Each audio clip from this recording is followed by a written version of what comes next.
পাশের গ্রামের বাড়ি। আচ্ছা, সকালবেলা শুনতে পেলাম তো এখানে আমার সম্পর্কে কিসে হয়। আচ্ছা, ঠিক আছে, আমাকে বললো, আমি শুনলাম তারা পাশে ঘটনা ঘটে গেল। আচ্ছা, আমি এখানে আসলাম, এসে শুনতে পারলাম যে মানে উনি তো ছিলেন মোটামুটি বেশ কয়েকদিন ধরে কি মানুষ ভারসাম্য ছিলেন। ওনার কি কোনো সমস্যা ছিল? হ্যাঁ, মানুষের ভারসাম্য ছিল। কতদিন ধরে? সেটা বেশি দিন ছিল না, মোটামুটি মাসটা ছিল। ছেলেরা মানে চিকিৎসা করার ভাবনা চিন্তা গ্রহণ করেছিল, ওরা আসছে আর কি, তার মাঝেই এরকম ঘটনা। উনি ভালো মানুষ ছিল তো, খুব ভালো ছিল, খুব একদম ভালো ছিল, সবার সাথে মিশত, সবার সাথে মিশতে যদি এত এলাকার একটা লোক করতে করতে লোক আসছে। কি নাম আপনার? আমার নাম হাফিজুর রহমান। যিনি মারা গেছে তার নাম কি? জ্যোতিষ বর্মা। মানে কিভাবে মৃত্যু হলো?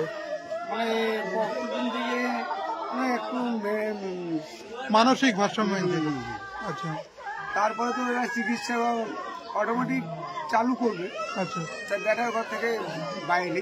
আচ্ছা, দুই ছেলে বাইরে। আচ্ছা, কালকে একজন আসছিল, আর কিছু একজন এখন আসলো। আচ্ছা, মানে হঠাৎ করে যে কি হলো, কালকে আমার বাড়িতে গেছিল। আচ্ছা, মানে হেল্পারের কাজ করে অবশ্য মিস্ত্রি কাজে, কিন্তু হঠাৎ করে যে করবে এটা কেউ জানে না। মানে উনি কি একাই আলাদা ঘরে থাকে? একাই না, মাসির সঙ্গে থাকে। আচ্ছা, কিন্তু সকালবেলা উঠছে, আচ্ছা, মাসিটা মনে হয় আমার বাড়িতে গেছে, খেতে গেছে। আচ্ছা, কিন্তু এই মতো ঘটনা করবে কেউ জানে না। কোথায় ঘটনাটা ঘটায়? ঘরের মধ্যে না বাইরে? না, বাইরে। বাইরে কোথায়? ওই যে বাস বাগানটা আছে না, আচ্ছা, ওই বাস বাগানের। বাড়ি থেকে কতটা দূরে এই ঘটনাটা?